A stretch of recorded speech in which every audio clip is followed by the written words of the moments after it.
श्री स्वामी समर्थ सगळ्यांना. तर मस्त अशी सकाळ सकाळीच ना मी मस्त अशी आंघोळ करून घेतली आणि देवपूजा पण केली होती.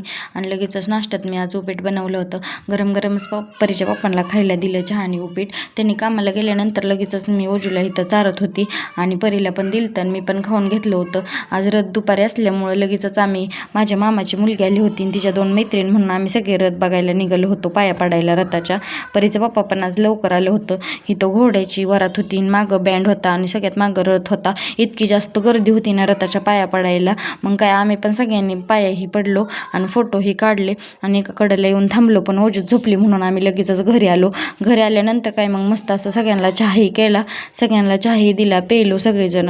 आणि लगेचच 5 वाजले त्यामुळे ह्या निघाल्या होत्या, कारण 5 वाजता ह्यांची एसटी होती, त्या एका दिवसासाठी आल्या होत्या. परीचे पप्पा लगेच सोडून त्यांना आले आणि डबल आम्ही यात्रेत आलो. इथं बघा औंधाच्या राणी महाराजां हस्ते देवीचं पूजा चालू होती आणि आम्ही गेलो त्यावेळेस आरती चालू झाली. मग काय लगेच आरती ही केली, अंबाबाईला लगेचच मंदिरात नेली तळ्यावरच्या.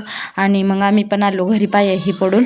घरी यायला लागलेलो पण परीच पप्पा म्हणला आता राहू दे आपण फिरायला जाऊ थोडंसं. मग काय त्यांनी ATM मध्ये गेले आणि थोडंसं पैसे काढले सुट्टे आणि लगेचच मग पुरींला म्हणले खेळणी ही घेऊया. मग काय थोडीशी शॉपिंग ही केली, घेतलं काय काय थोडंसं आणि लगेचच आम्ही घरी आलो. तर बाय बाय, भेटू पुढच्या ब्लॉगमध्ये.